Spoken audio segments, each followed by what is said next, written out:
आप देख रहे हैं सुपर प्राइम टाइम। मैं हूं आपके साथ प्रीति रघुनंदन। बड़ी खबर के साथ सुपर प्राइम टाइम की शुरुआत करने जा रहे हैं। 10 में 200 ब्लास्ट, ज़ेलेंस्की का मॉस्को विनाश। ज़ेलेंस्की सेना रूस की राजधानी को दहलाने की कोशिश कर रही है। पिछले 10 दिनों में मॉस्को पर लगातार ड्रोन हमले किए जा रहे हैं। आज यूक्रेन ने मॉस्को को लगातार 10वें दिन भी दहलाने की कोशिश की। यूक्रेन के ऑपरेशन ड्रोन से पुतिन क्रोध से भर गए हैं। उन्होंने पहले सिक्योरिटी काउंसिल की बैठक की, उसके बाद बेलारूस फ्रंट ओपन करने का ऑर्डर जारी कर दिया। तो क्या अब पुतिन बेलारूस से कीव पर आठवीं प्रहार करने जा रहे हैं? 10 दिन से लगातार मॉस्को पर ड्रोन प्रहार। पुतिन लेंगे प्रतिशोध। कीव पर स्कंदर विस्फोट। ये धमाका कहीं और नहीं बल्कि रूस की राजधानी मॉस्को में हुआ।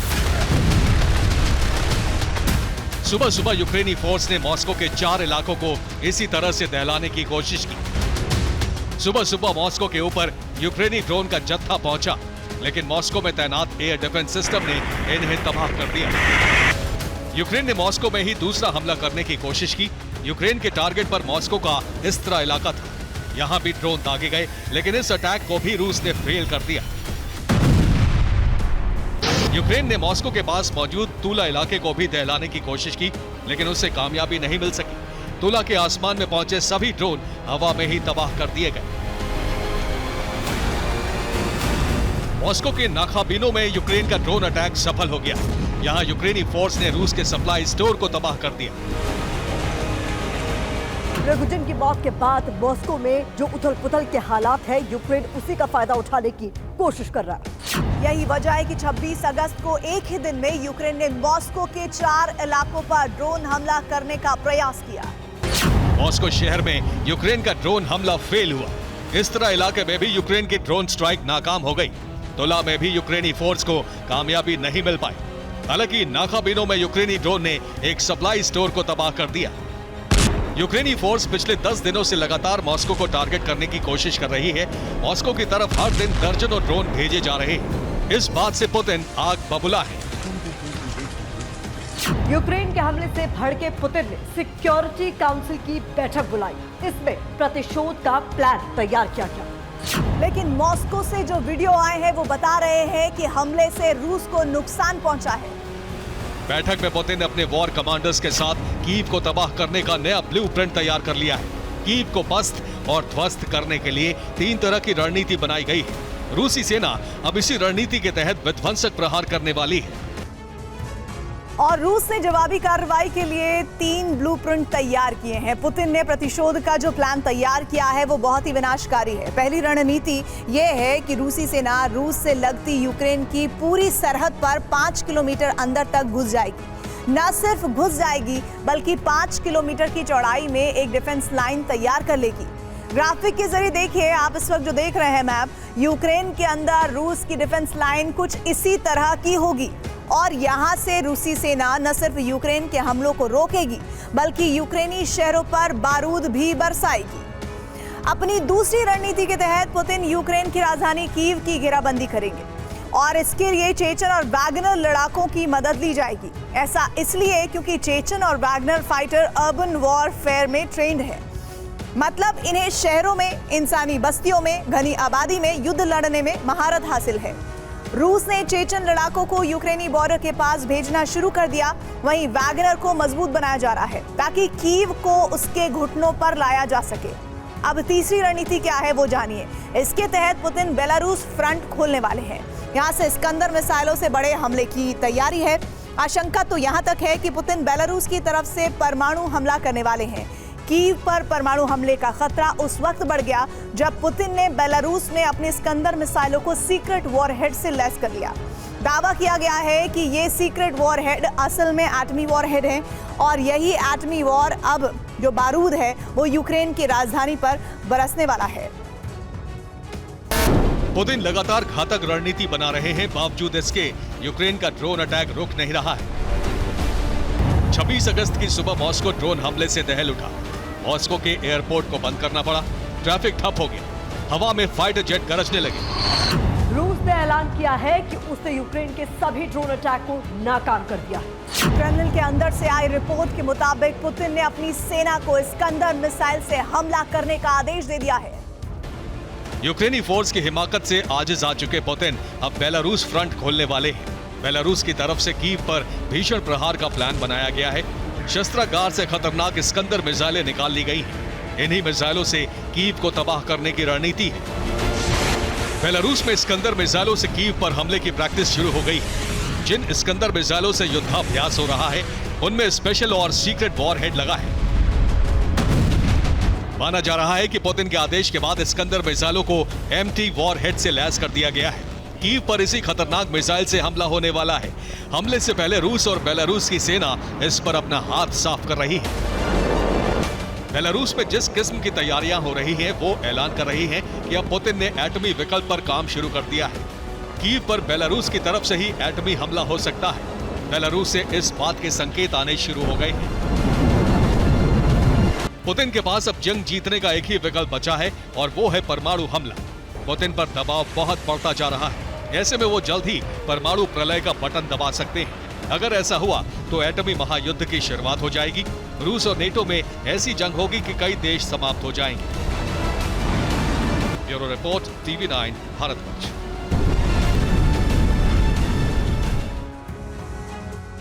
वॉरजोन से इस वक्त बहुत बड़ी खबर आ रही है। मॉस्को में सभी एयरपोर्ट बंद किए गए हैं। ड्रोन अटैक के बाद एयरपोर्ट बंद किए गए हैं और खबर यह है कि एक हफ्ते में 4 बार बंद हुए हैं ये एयरपोर्ट। रोज ड्रोन हमले कर रहा है यूक्रेन।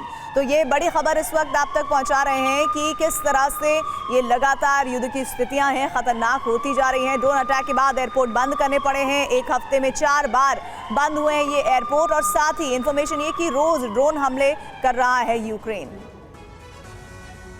यूक्रेन के फास्फोरस बम के इस्तेमाल ने पुतिन के गुस्से को 7वें आसमान पर पहुंचा दिया है। ज़ेपोरिजिया से लेकर यूक्रेन के कई इलाकों में रूस हमला करके यूक्रेन को सबक सिखाने की कोशिश कर रहा है। रूस के हमले से शुक्रवार को यूक्रेन के कई ठिकानों पर भारी नुकसान हुआ है। यूक्रेन के 300 से ज्यादा सैनिकों की मौत हुई है। यूक्रेन को अपना फाइटर प्लेन भी गंवाना पड़ा है। रूस ने ओडेसा में यूक्रेनी ट्रेन को भी निशाना बनाया है। धमाकों से कांपती जमीन का वो हिस्सा जहां हर कदम पर मौत का खतरा है, जहां आम इंसान का जाना मना है, जहां हर तरफ बारूद की बदबू और जली हुई इमारतें हैं। यूक्रेन के उसी वॉर जोन से आई हैं ऐसी कई तस्वीरें जिससे जाहिर हो रहा है कि यूक्रेन के फास्फोरस बम से हमले का बदला रूस ने किस तरह तबाही मचा कर लिया है। रूस की एरोस्पेस फोर्स ने यूक्रेन को दहलाने का प्लान तैयार किया था और शुक्रवार शाम से शुरू हुआ एक जबरदस्त अटैक। आसमान में रूस के बॉम्बर उड़ान भर रहे थे और जमीन पर एयर डिफेंस ने मोर्चा संभाला था। नतीजा ये हुआ कि यूक्रेन के 2 एयरक्राफ्ट को गिरा दिया गया। हवा में नष्ट होने वाले दोनों विमान सुखोई 25 थे। एयर डिफेंस ने यूक्रेन के 73 ड्रोन को भी गिरा दिया। डोनेस्क और कोपियांस्क में भी रूस की सेना ने यूक्रेन पर जबरदस्त हमला किया। डोनेस्क में यूक्रेनी फौज के हौसले को पस्त करने के लिए रूस ने घातक हथियारों का इस्तेमाल शुरू कर दिया है। रूस के हमले में 310 सैनिकों की मौत हो गई। डोनेस्क और कोपियांस्क में करीब 500 सैनिक जख्मी हो गए। रूस की सेना ने यूक्रेनी फौज के 6 हमलों को नाकाम कर दिया, लेकिन ज़ेपोरिजिया में फास्फोरस बम के इस्तेमाल के बाद यूक्रेनी फौज के हौसले बुलंद थे। रूस की सेना को भारी नुकसान पहुंचाने के बाद यूक्रेन की आर्मी तेजी से आगे बढ़ रही है। रिपोर्ट के मुताबिक यूक्रेन की फौज ज़ेपोरिजिया में रूस की डिफेंस लाइन को भेदने में कामयाब हो गई है।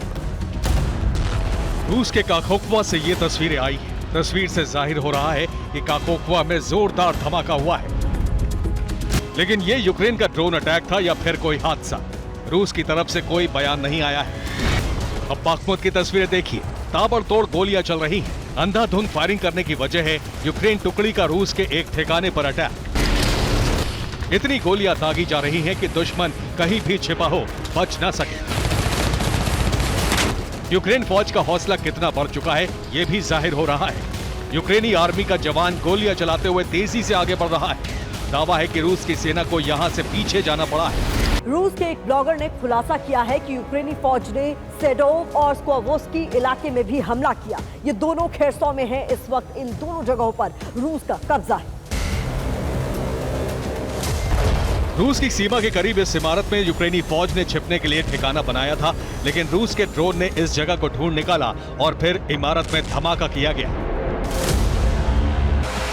वॉर जोन में सुरंगों का बहुत बड़ा जाल बिछ चुका है। ऐसे सुरंगों में छिपकर ही यूक्रेनी फौज मुकाबला कर रही है। ऐसे सुरंगों की निगरानी के लिए रूस ने कई ड्रोन लगाए हैं।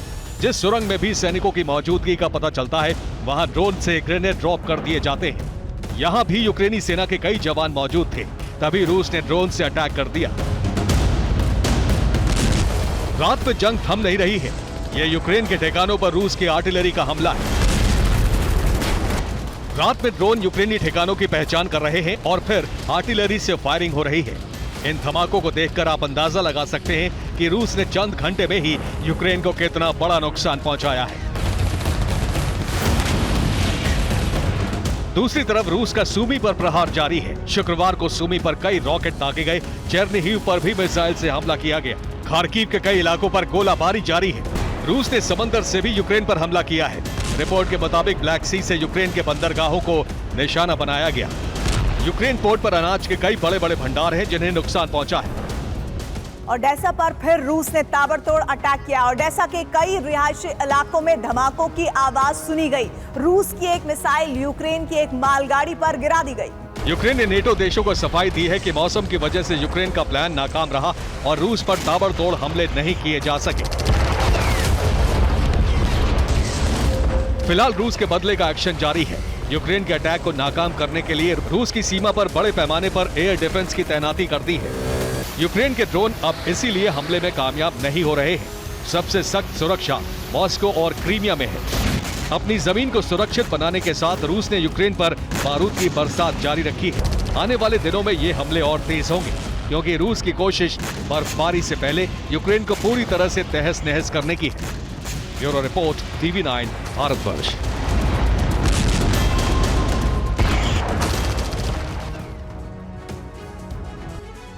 येवगेनी प्रिगोजिन ही असल मायने में वैगनर ग्रुप का लीडर था। प्रिगोजिन ने ही युद्ध के लिए जेलों से नए लड़ाके भर्ती किए। जंग के दौरान मारे गए लड़ाकों के परिवारों को सहारा देने के लिए आर्थिक मदद भी वही देता था। वैगनर को हथियार, पैसा, रसद, जंग का साजो सामान सब प्रिगोजिन ही मुहैया कराता था। प्रिगोजिन की मौत के बाद वैगनर ग्रुप का पूरा सिस्टम ध्वस्त हो गया है। सवाल यह है कि अब 25,000 वैगनर लड़ाके क्या करेंगे? ये प्रोफेशनल मशीनरी क्या यूक्रेन की तरफ से जंग में कूद जाएगी? ऐसी आशंकाएं क्यों हैं, ये समझिए। जिन्होंने बाखमुत की जंग जीती, जिन्होंने यूक्रेन के कई इलाकों में रूस का झंडा फहराया, जिन्होंने यूक्रेनी सेना को धूल चटा दी, वो नाम है वैगनर।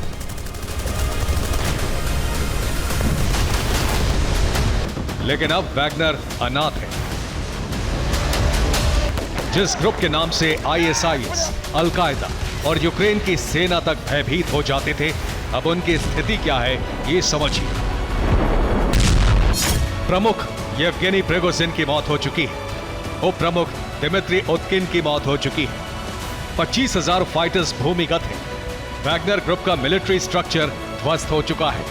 क्रेमलिन ने कहा है कि कानूनी तौर पर वैगनर का कोई अस्तित्व नहीं है। एक संस्था जिसके 25,000 जवान रूस के लिए जंग लड़ रहे थे, उसकी लीडरशिप खत्म होने के बाद इतनी बड़ी फौज कहां जाएगी, क्या करेगी, यही आशंकाएं बढ़ती जा रही हैं। वैगनर के बारे में जो कहा जा रहा है वो सच ये है कि लीडरशिप खत्म होने के बाद 25,000 जवानों की फौज के पास कोई विकल्प नहीं है कि ग्रुप को कैसे संभाला जाए। वैगनर ग्रुप के मर्सिनरी पूरी तरह येवगेनी प्रिगोजिन पर निर्भर थे। प्रिगोजिन के बाद ग्रुप का कामकाज, मिलिट्री स्ट्रक्चर दिमित्री उतकिन संभालता था। अब ये दोनों ही लीडर प्लेन क्रैश में मारे जा चुके हैं। प्रिगोजिन ने रूस की जेलों से ही 3,000 से ज्यादा लड़ाके भर्ती करके बाखमुत की जंग जीती। जंग में जो लड़ाके मारे गए उनके परिवारों से मिला और आर्थिक मदद की।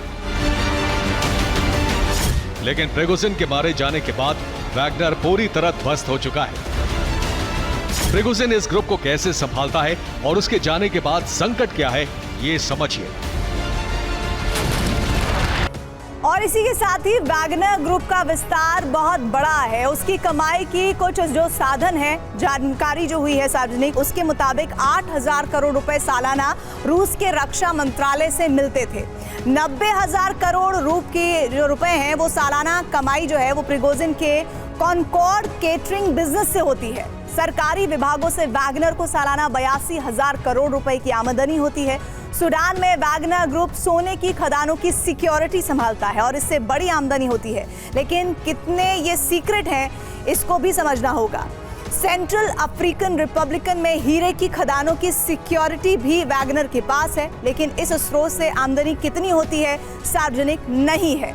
सीरिया में तेल के कुएं भी वैगनर के पास ही हैं, लेकिन इनसे कितनी आमदनी होती है इसका ब्यौरा भी किसी के पास नहीं है। दुनिया के कई देशों से होने वाली अकूत आमदनी के जरिए ही प्रिगोजिन रूस के लिए जंग लड़ रहा था। उसकी मौत के बाद रूस में उसके समर्थन में आवाज उठ रही है। तुला रीजन के गवर्नर जनरल ने कहा है कि रूस के लिए वैगनर ने दुनिया के कई इलाकों में मुश्किल जंग लड़ी है। उनकी मौत से रूस का नुकसान हुआ है। प्रिगोजिन और उसके पक्के देशभक्त थे, लेकिन रूस की जमीन से अब वैगनर के प्रतीक चिन्ह भी मिटाए जा रहे हैं। ये दो तस्वीरें बता रही हैं कि रूस में वैगनर लड़ाकों के प्रतीक कैसे खत्म किए जा रहे हैं। जहां पहले क्रॉस थे, गुलदस्ते थे, वो अब इस हालत में नजर आ रहे हैं। रूस में वैगनर ग्रुप कभी बड़ी हैसियत वाला था, लेकिन प्रिगोजिन की मौत के बाद अपमान का पात्र बन गया है। इसीलिए यूक्रेन ने वैगनर को अपनी तरफ लाने का ऑफर दिया है। रूस के यूक्रेन समर्थक मर्सिनरीज ने कहा है कि Russian military volunteer core Ukraine के समर्थन में जंग लड़ती है। इस कोर के जवानों ने वैगनर के नाम संदेश जारी किया है। संदेश में कहा है कि प्रिगोजिन की मौत के बाद वैगनर लड़ाकों को जाग जाना चाहिए। हमारे साथ जुड़ो और क्रेमलिन के खिलाफ जंग लड़ो। डर है कि वैगनर लड़ाके फिर रूस में विद्रोह शुरू कर सकते हैं। पुतिन के करीबी मित्र लुकाशेंको ने वैगनर विद्रोह को संभालने का काम शुरू कर दिया है। लुकाशेंको ने कहा है कि प्रिगोजिन पर जानलेवा हमले की खुफिया जानकारी उनको थी। पुतिन से ये जानकारी साझा की गई थी। पुतिन ने खुद प्रिगोजिन को बताया था कि सावधान रहें। लुकाशेंको ने यह भी कहा है कि बेलारूस में मौजूद वैगनर लड़ाके भविष्य के लिए निश्चिंत रहें। 10,000 वैगनर लड़ाके बेलारूस में रहेंगे और सरकार उनका ध्यान रखेगी। खुफिया खबर है कि वैगनर ग्रुप का कंट्रोल लेने के लिए पुतिन ने जनवरी 2023 में ही प्लानिंग कर ली थी। अब प्रिगोजिन की मौत के बाद पुतिन ने ग्रुप संभालने की प्लानिंग तेज कर दी है। अमेरिकी खुफिया एजेंसी की रिपोर्ट है कि जनवरी 2023 में पुतिन ने वैगनर ग्रुप में रूसी सेना के 3 सैन्य अधिकारी नियुक्त किए। इनको वैगनर में सीक्रेट वीआईपी मेंबर के तौर पर रखा गया। इनकी पहचान गुप्त रखी गई। इनका मिशन वैगनर का मिलिट्री और बिजनेस स्ट्रक्चर संभालना था। विद्रोह के बाद जेलों से भर्ती किए गए लड़ाके रूसी सेना में भेज दिए गए। विद्रोह में शामिल लड़ाकों को बेलारूस भेज दिया गया। फिलहाल एक्टिव वैगनर ग्रुप को नई कंपनी में नियुक्त किया जा रहा है। नई कंपनी का नाम रीडेट बताया गया है। रीडेट रूसी फौज से रिटायर्ड कमांडरों ने 2008 में बनाई थी। बिखर चुके या फिर कहा जाए शायद प्लान के तहत बिखेर दिए गए वैगनर ग्रुप को नई पहचान दी जा रही है। अगर पुतिन के प्लान के हिसाब से सब हुआ तो सही, वरना वैगनर के विद्रोह की आशंका फिर बढ़ गई है। Bureau report, TV9 Bharatvarsh. रूस की आक्रामकता यूक्रेन के कई शहरों में तबाही की वजह बन रही है। इसीलिए यूक्रेन के कई शहरों पर रूसी फोर्स कब्जा जमाने में कामयाब रही है। लेकिन अब यूक्रेन ने भी अपने जंग का अंदाज बदल दिया है, जिसकी वजह से कई क्षेत्रों में सीधे टकराव की स्थिति दिख रही है। ज़ेपोरिजिया के रोबोताइन क्षेत्र में भी ऐसी स्थिति है, लेकिन यहाँ बाकी क्षेत्रों से ज्यादा बारूद बरसने लगा है। एक तरफ से रोबोताइन बारूदी विध्वंस का एपिसेंटर बनता जा रहा है, वहीं इस रिपोर्ट में देखिए बारूदी तबाही के नए केंद्र से आई विध्वंसक तस्वीरों का विश्लेषण। ज़ेपोरिजिया का रोबोताइन क्षेत्र, जो वैगनर चीफ येवगेनी प्रिगोजिन की मौत के बाद बारूदी तबाही का एपिसेंटर है, और इसकी वजह है यूक्रेनी फोर्स का शहर से महज 5 किलोमीटर दूर होना। यानी कब्जे की जंग अब विनाश को आमंत्रण दे रही है। दोनों सेनाओं का अंदाज आक्रामक है, क्योंकि इस बार यूक्रेनी फोर्स के जंग का अंदाज बदल चुका है। इस बार यूक्रेनी फोर्स दुश्मन पर हावी होने की कोशिश कर रही है। अपने घातक हथियारों से रोबोताइन को दुश्मनों के चंगुल से आजाद कराने के लिए विध्वंसक प्रहार यूक्रेनी फोर्स ने शुरू कर दिए हैं। ये हर तस्वीर रोबोताइन शहर के आसपास की है, जिनके जरिए जंग के इस दौर में जारी होने का अनुमान लगाया जा सकता है। और रूस के कब्जे वाले ज़ेपोरिजिया में कार्यवाहक गवर्नर के तौर पर काबिज ई बालित्स्की की रिपोर्ट बताती है कि इस विनाशक दौर का आगाज रोबोताइन से ही शुरू हो रहा है। वॉलेंस्की के मुताबिक यूक्रेनी सेना रूस की बनाई सुरक्षा रेखा तक पहुंच गई, लेकिन रूस की कार्रवाई में यूक्रेनी सेना को बड़ा नुकसान हुआ। पिछले कई दिनों से इस मोर्चे पर यूक्रेनी फोर्स तेजी से आगे बढ़ रही है। हालांकि वो अब तक आर्टिलरी के बिना ही आगे बढ़ते रहे, लेकिन अब यूक्रेनी फोर्स भारी हथियार के साथ आगे बढ़ी है। हालांकि उन्होंने यूक्रेनी टुकड़ी को नष्ट करने की बात भी कही है, लेकिन जिस तरह की आक्रामकता तस्वीरों में नजर आ रही है, उससे लगता नहीं कि रूस को कम नुकसान हुआ। हो सकता है कि यूक्रेन को भारी नुकसान उठाना पड़ा हो, लेकिन रूस को भी इस तबाही में कम नुकसान होने का अनुमान नहीं है। सबूत है ये वीडियो। इस वीडियो में जिस प्लेन को हवा में निशाना बनाया गया है वो रूस का Su-25 फाइटर जेट है। वीडियो रोबोटाइन की बाहरी सीमा का है, जहां Su-25 ने यूक्रेनी फोर्स को तबाह करने के लिए उड़ान भरी थी, लेकिन खुद यूक्रेनी फोर्स का शिकार हो गया।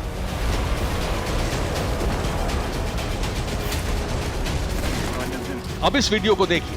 रोबोटाइन में दाखिल होने के लिए इस बार यूक्रेनी फोर्स ने सेल्फ प्रोपल्ड आर्टिलरी का न सिर्फ इस्तेमाल किया है, बल्कि सीमा पर तैनात रूसी टुकड़ियों और उनके टैंक्स पर कहर बरपा दिया है। अब इस वीडियो को देखकर आपको हैरानी होगी। यूक्रेनी फोर्स रूसी सेना को रोबोटाइन से बाहर खदेड़ने के लिए बेहद आक्रामक रुख अपना रही है। जिन घरों में और इलाकों में रूसी सैनिक ठहरे हैं, यूक्रेनी सेना ने उनकी तलाश की, उनकी आर्टिलरीज का पता लगाया और फिर बड़े हमलों से रूसी सैनिकों को दहला दिया। अब ये वीडियो आपको हैरान करेगा, लेकिन सच यही है कि यूक्रेनी फोर्स रूसी फोर्स को बड़ा नुकसान पहुंचाने के लिए कामिकाजी ड्रोन्स का भी इस्तेमाल कर रही है। इस वीडियो में यूक्रेन ने कैसे रूसी सैन्य वाहन को निशाना बनाया, इसे आप देख सकते हैं। और ये हमले सिर्फ यहीं तक सीमित नहीं हैं, बल्कि यूक्रेनी सेना ने उन पोस्ट को भी बारूद से भारी नुकसान पहुंचाया है जो रोबोटाइन के बाहरी हिस्से में रूसी सैनिकों ने बनाए हैं। हालांकि यूक्रेन का दावा शहर के अंदर तक पहुंचकर रूसी फोर्स को नुकसान पहुंचाने का है। और उस नुकसान के दावे की पुष्टि के लिए यूक्रेन ने इस वीडियो को जारी किया है, जिसे सच माने तो रूस को भारी नुकसान के दावे की पुष्टि होती है। रोबोटाइन को छोड़ने के लिए रूसी सेना करीब करीब मजबूर हो ही गई। सैनिकों के हुए नुकसान को भी देखा जा सकता है।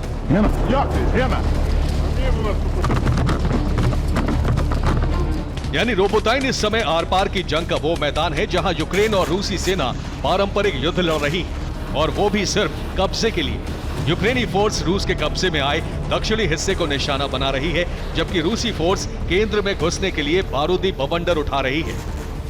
दावे के तहत यूक्रेनी हमले के बावजूद रूस रोबोटाइन में मजबूत है। यूक्रेन हमले नाकाम रहे, इसलिए दक्षिणी हिस्सा अब भी रूस के कब्जे में है। यूक्रेन रोबोटाइन को बैकअप रिजर्व के तौर पर इस्तेमाल के लिए पाना चाहता है, लेकिन रूस का दावा है कि यूक्रेन के हर वार को नाकाम किया गया है। दरअसल रोबोटाइन की जंग का कारण सिर्फ प्रिगोजिन की मौत के बाद बढ़ी रूसी आक्रामकता का जवाब नहीं है, बल्कि इसका कारण है यूक्रेनी फोर्स का क्रीमिया की तरफ बढ़ने का इरादा, जिसके लिए रोबोटाइन को यूक्रेन बैकअप रिजर्व बनाना चाहता है। इसलिए रूस हर हमले का जवाब दे रहा है।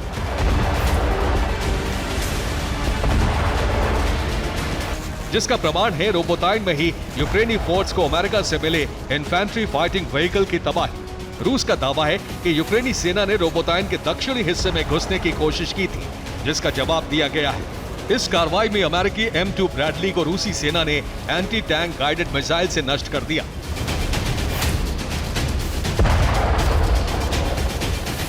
इसका मतलब यूक्रेनी सेना का शहर से 5 किलोमीटर की दूरी पर होने का दावा और रूस का यूक्रेन को नुकसान पहुंचाने का दावा दोनों सच है। लेकिन दूसरी सच्चाई ये भी है कि इस बारूदी तबाही में रोबोटाइन शहर खाक में तब्दील होता जा रहा है। Bureau report, TV9 Bharatvarsh.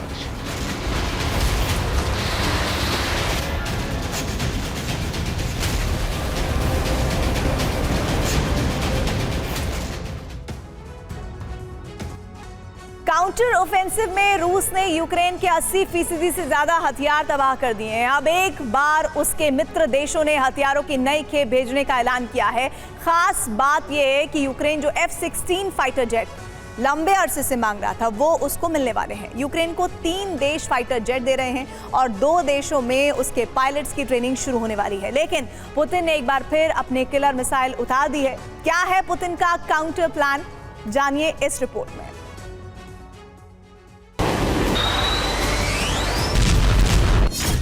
Ukraine के आसमान पर गरजेंगे अमेरिका के सिंगल जेट इंजन वाले F-16 फाइटर जेट।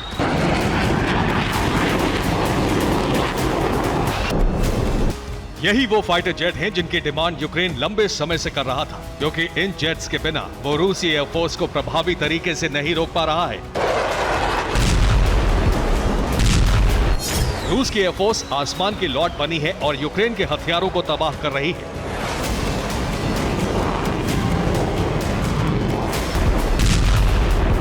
लेकिन अब जंग में ट्विस्ट आने वाला है, क्योंकि तीन देशों ने एक साथ यूक्रेन को F-16 फाइटर जेट देने का ऐलान कर दिया है।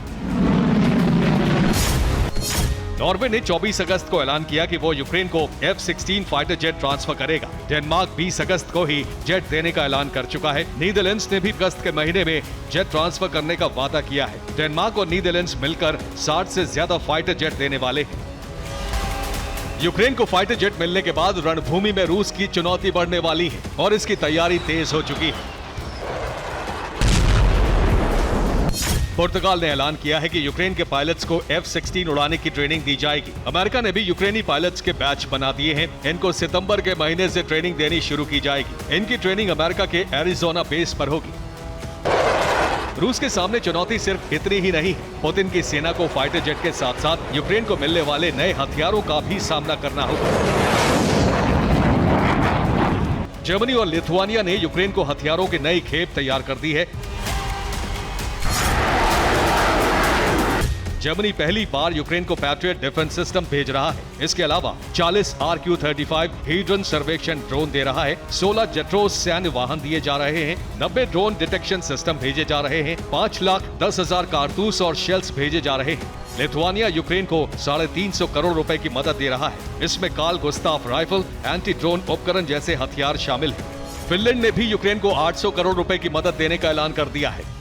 जंग के मोर्चे पर नए हथियार पहुंचते ही यूक्रेन का काउंटर ऑफेंसिव तेज हो जाएगा। इसका मतलब यह है कि आने वाली सर्दियों में जंग बहुत भयंकर होने वाली है।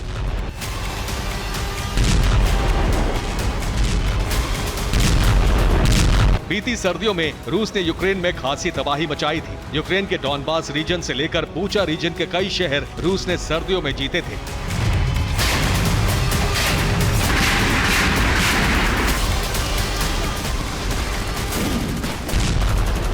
लेकिन इस बार यूक्रेन पहले के मुकाबले ज्यादा उन्नत हथियारों से लैस है। यूक्रेन की पहुंच क्रीमिया तक हो चुकी है। बेलगोरोद सहित रूस के सीमाई शहरों पर यूक्रेन लगातार हमले कर रहा है। यूक्रेन UJ-22 ड्रोन विकसित कर चुका है। इसकी रेंज 1000 किलोमीटर तक है। इस ड्रोन से क्रीमिया, मॉस्को पर हमले किए जा रहे हैं। यूक्रेन को नए आर्टिलरी हथियार दिए गए हैं। इनकी रेंज 50 किलोमीटर से ज्यादा है। अब कीव, खेरसोन में इससे बम वर्षा हो रही है।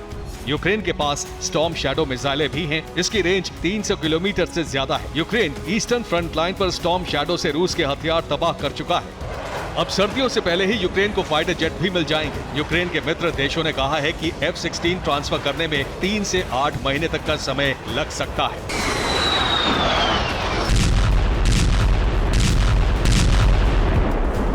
अगले ही हफ्ते यूक्रेन के पायलट्स की F-16 ट्रेनिंग भी शुरू होने वाली है। लेकिन पुतिन ने भी अपना ब्रह्मास्त्र तैनात कर दिया है। रूस ने KH टाइप मिसाइलों का प्रोडक्शन 5 गुना बढ़ा दिया है। KH सीरीज रूस की बैलिस्टिक मिसाइलें हैं। इनके सामने नेटो के डिफेंस सिस्टम फेल है।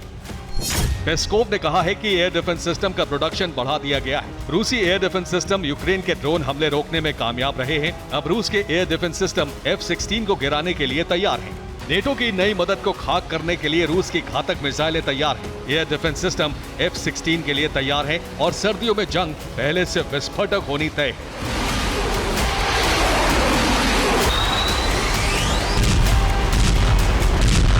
Bureau report, TV9 Bharat. Prigozhin Wagner force के सुप्रीम थे। उन्होंने ही इस ग्रुप को बनाया और अब तक वही लीडर रहे। ऐसे में प्लेन क्रैश में प्रिगोजिन की मौत के बाद वैगनर लड़ाके बेलगाम घोड़े की तरह जो कब क्या करेंगे किसी को नहीं पता है। और यही वजह है कि इस वक्त रूस की खुफिया एजेंसियां यूक्रेन पर फोकस न करके वैगनर फोर्स पर नजर रख रही है। एक एक जानकारी, एक एक मूवमेंट नोट किया जा रहा है। रिपोर्ट के मुताबिक वैगनर फोर्स मॉस्को पर अटैक कर सकते थे और इसी वजह से प्लेन क्रैश के फौरन बाद एक हाई लेवल मीटिंग हुई है और वैगनर्स को काबू में रखने के लिए रणनीति तैयार की गई है।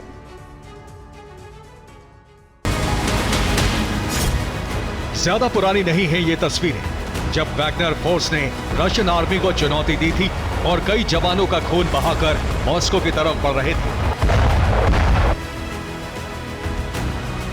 पुतिन और रूस की आर्मी के लिए यह सिर्फ बगावत नहीं बल्कि बहुत बड़ा सबक भी था। उसी सबक का असर था कि वैगनर्स बेलारूस भेज दिए गए और अब उसी सबक की वजह से वैगनर्स पर कड़ी नजर रखी जा रही है।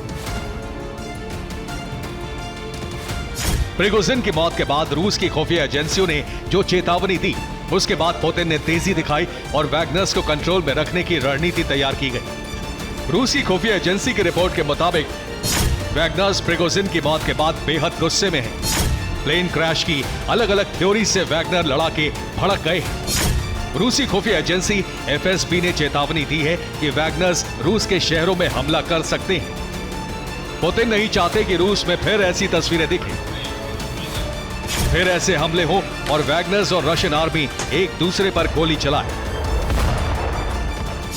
यही वजह है कि पुतिन ने वैगनर्स को काबू में रखने का प्लान तैयार किया है। पुतिन ने सबसे पहले शोक संदेश जारी किया। प्रिगोजिन की मौत पर पुतिन ने दुख जताया। प्रिगोजिन से 4 दशक पुराने रिश्ते का हवाला दिया। युद्ध में वैगनर लड़ाकों के योगदान की तारीफ की। पुतिन ने शोक जता दिया कि प्रिगोजिन की मौत में उनका या उनकी सरकार का कोई हाथ नहीं है और ना ही क्रेमलिन वैगनर्स की विरोधी है।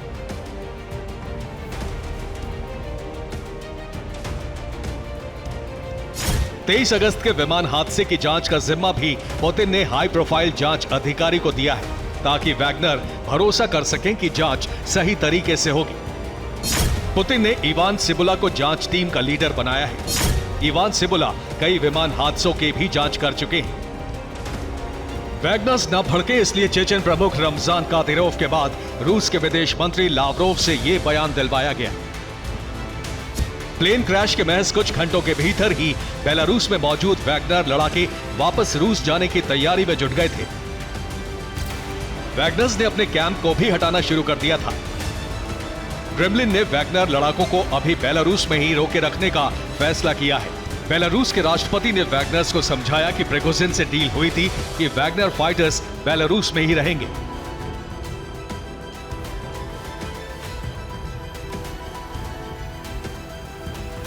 राष्ट्रपति पुतिन ने भले ही प्रिगोजिन की मौत पर शोक संदेश दे दिया हो, लेकिन आधिकारिक तौर पर प्रिगोजिन के मारे जाने का अभी तक कोई औपचारिक ऐलान नहीं किया गया है। दलील दी जा रही है कि डीएनए जांच हो रही है। माना जा रहा है कि जांच के नतीजे आने में लगने वाले समय तक समर्थकों का गुस्सा शांत हो जाएगा। इस दौरान प्रिगोजिन के जिंदा रहने की थ्योरी को भी अलग अलग लेवल पर प्रसारित किया जा रहा है ताकि एक छोटी सी उम्मीद बनी रहे। रूस ने अपने सभी सुरक्षा एजेंसियों को वैगनर लड़ाकों एवं प्रिगोजिन के कट्टर समर्थकों की गतिविधियों पर नजर रखने के लिए कहा है। प्रिगोजिन को लेकर हो रही श्रद्धांजलि सभाओं पर नजर रखी जा रही है। हर हाईवे, बॉर्डर पॉइंट पर अलर्ट जारी है। मॉस्को, सेंट पीटर्सबर्ग और दूसरी जगहों की सुरक्षा बढ़ाई गई है। वैगनर्स लड़ाकों को रूस के प्रति निष्ठा की शपथ भी दिलाई जाएगी। Bureau report, TV9 Bharatvarsh. दुनिया में जहां भी जंग के मुहाने पर खुले हैं हालात, वहां रूस और अमेरिका प्रत्यक्ष या परोक्ष रूप से मौजूद हैं। जैसे यूक्रेन का वॉर फ्रंट, यहां अमेरिका की बड़ी भूमिका है, लेकिन अमेरिकन सेना यूक्रेन में नहीं है, यानी ये वॉर जोन परोक्ष है। लेकिन सीरिया एक ऐसा बारूदी मैदान है जहां रूस, अमेरिका दोनों प्रत्यक्ष रूप से मौजूद हैं और इसीलिए यहां कई बार टकराव होता है। लेकिन अब की बार जो टकराव हुआ है उसने विश्व युद्ध का नया रास्ता खोल दिया है। आखिर ऐसा क्या है, देखिए इस रिपोर्ट में। सीरिया से वर्ल्ड वॉर का रूट आमने सामने यूएस रूस।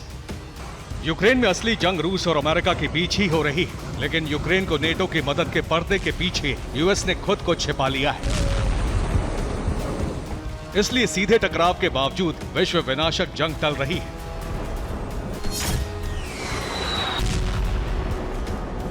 इसका मतलब ये नहीं कि विनाशक बारूद के फटने की आशंका खत्म हो गई। आशंका अब भी बनी हुई है।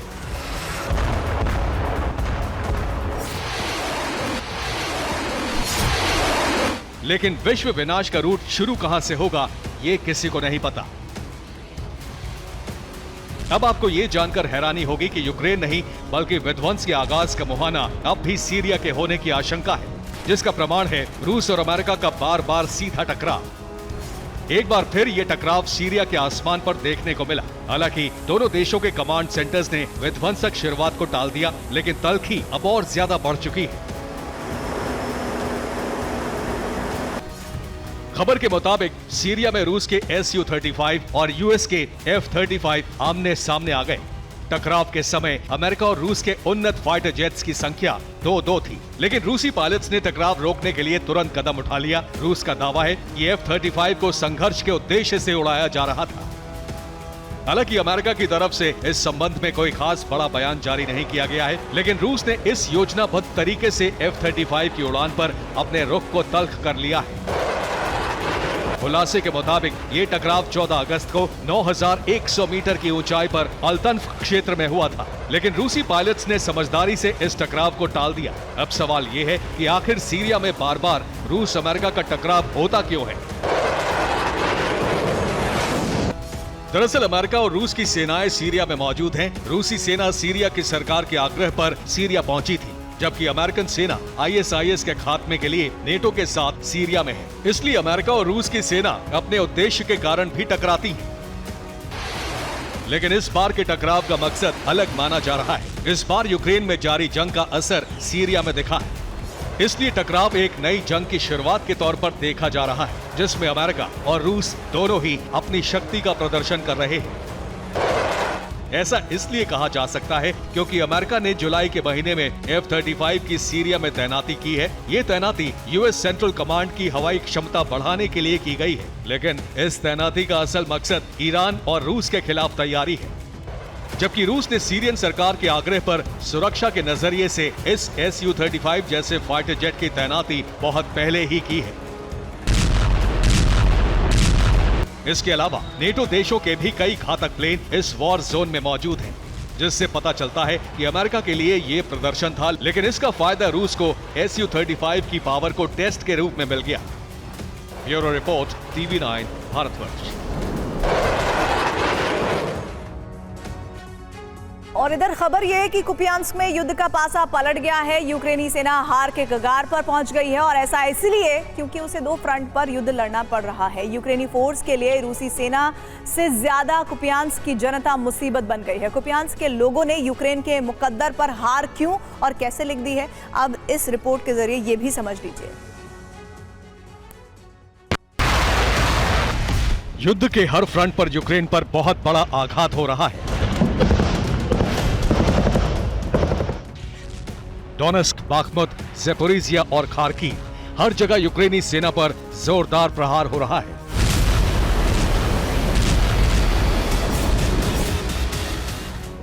रूस के हमले से यूक्रेनी फोर्स ज्यादातर फ्रंट पर परास्त होती जा रही है।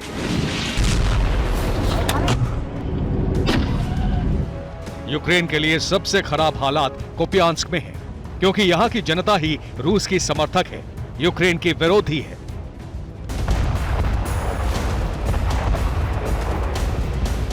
एक तरफ रूस बारूद की बारिश कर रहा है, तो दूसरी तरफ कुपियांस्क के लोगों ने यूक्रेनी फोर्स के खिलाफ मोर्चा छेड़ रखा है।